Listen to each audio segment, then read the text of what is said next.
Hi guys, it's Tina. Welcome back to my YouTube channel. For today's video, papakita ko naman sa inyo kung paano ko ginagawa itong shot glass holder na gamit itong manual cutting die machine or die cutting machine. Ayan. So, ito yung mga sample ng printed layout and then itong craft paper yung gamit. Ayan yung nakikita nyo mga design. Pwede siyang lagyan ng ribbon or pwede rin namang wala. Depende sa gusto ninyo. So, ito yung ginagawa ko, yung craft lang. Kasi mas mabenta siya sa aking Shopee store. So, ito nga yung gamit ko, yung Kame na A4 size na die cutting machine. Ayan. So, mabigat to guys. Hindi mo siya basta-basta mabubuhat lang. Ayan. So, ito yung niro-rotate. Ayan. Para pagkatapos i-feed yung itong mga platform na to. So, ito yung platform B. Nakakabili ko lang kasi nakabend na yung isa na ginagamit ko kasi ilang beses ko na rin siya nagamit. Ayan. So, ito yung luma. Makikita nyo naman na sobrang bakat na yung pinaggamitan ko niyan. Yung die cutting metal. Ayan. Tapos, ito nga platform B, yung clear. 2 piraso yung ginagamit siya kasi pagpapatungin mo siya. Ayan. So, ang bili ko dito nasa 399. Isang platform lang yun ha. Platform B, 399 pesos yan. So, lalagay ko din yung Shopee link dyan sa may description below. So, ito nga saktong-sakto. May bagong orders. Nagamitan ko na to yung bagong platform B kasi napakahirap na niya i-feed sa cutting machine kapag gamit ko yung isang luma na sobra ng bend. Ang hirap niyang ipasok doon sa may pinaka-feed nung machine nga. So, kailangan mo pa siyang ipagkatulak-tulak ng husto. So, ito yung platform A. Ayan. So, siya yung pinaka-base, siya yung pinaka nasa ilalim. And then, meron pa nga itong sheeting guide. Guide sheet. Meron siyang guide sheet na kasama. Sorry naman guys. So, ito yung mga samples naman na ginawa ko na gobble box. Yung ganito yung design. So, doon sa may die cut metal nga, marami kayong may bibiling din yun. Depende kung anong design yung gusto nyo. Kung pang gobble box ba, for invitations, for shot glass holder, pwede ring mga box. Ayun, maraming available na die cut metal.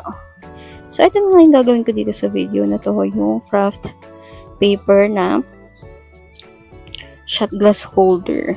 Ayan, so ito nga yung mabenta sa Shopee store ko. Ayan, so ang benta ko dito nasa 10 to 11 pesos. And then, ang set ko siya is 10 pieces minimum order. Ayan.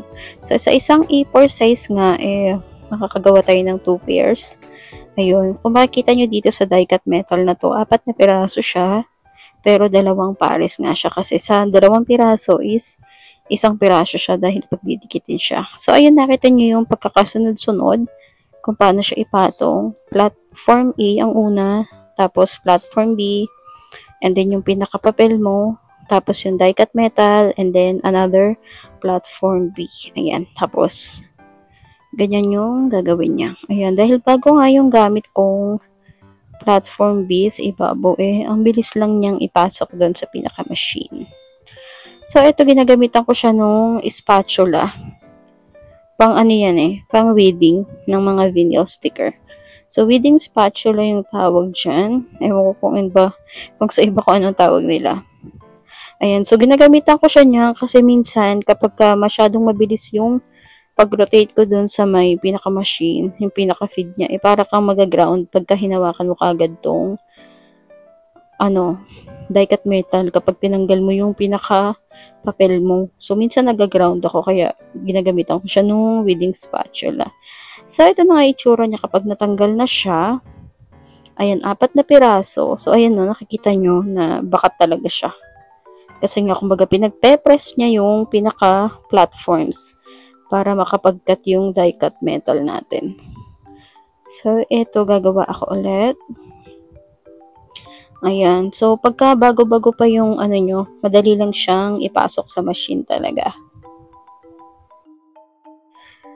So, ayun nga, itong ginagamit kong machine ay manual. So, ikaw yung magtutulak niyan or mag-iikot-ikot. Kasi meron din itong yung electric siya. Yun nga, electric. Disaksak siya. So, i-feed mo lang yung platform, tsaka yung pinaka-metal, and then magkakat na siya mag-isa. Ayun. So, yun nga lang kasi may kamahalan talaga yung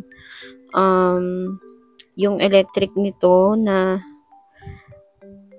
die-cut machine. So, dito lang muna tayo sa manual kasi yun pa lang yung kaya ng ating budget.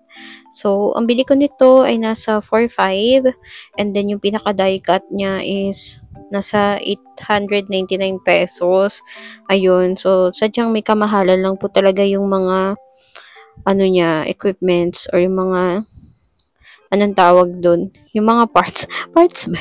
So, yun nga yung mga die-cut metal. May kamahalan lang talaga siya, pero sobrang worth it naman kasi napakatagal mo siyang magagamit. Kumaga parang lifetime na gano'n. Basta iingatan mo lang at wag siyang masisira. Ayan. So, ano pa ba? Meron ba kayong katanungan dyan below? So, ito na nga after nating makat. Ginagamitan ko siya nitong double-sided tape, yung pinakamanipis. And then, yung isa, yung mas malaking size, parang 1 inch yata yung lapad niya. So, ayun. Dito siya sa pinakailalim. Doon ko nilalagay itong malapad na double-sided tape. Ayan, mga ganyan siyang kahaba. Ayun. So, nakita nyo yung isa. Ito ang nilagyan ko ng yung manipis na double-sided tape. And then, pag didikitin ko sila nung dalawa. Ayan, ganyan siya. Papatungin ko lang na ganyan para magkadikit sila. Ayan. Pero, ayan, dahil nga order ito, hindi ko siya pagdidikitin kasi i-deliver siya ng buo. So, ito na nga, meron akong ready niya na nakadikit na. Ito, naka-display lang siya dito sa kwarto. Kasi nga pang sample siya. So, ito na yung mga samples niya. Sobrang dali lang naman niyang gawin basta meron kang equipment at mga materials na gagamitin dito. So, yun lang. See you on my next video. Sana may natutunan ka. Thank you for watching!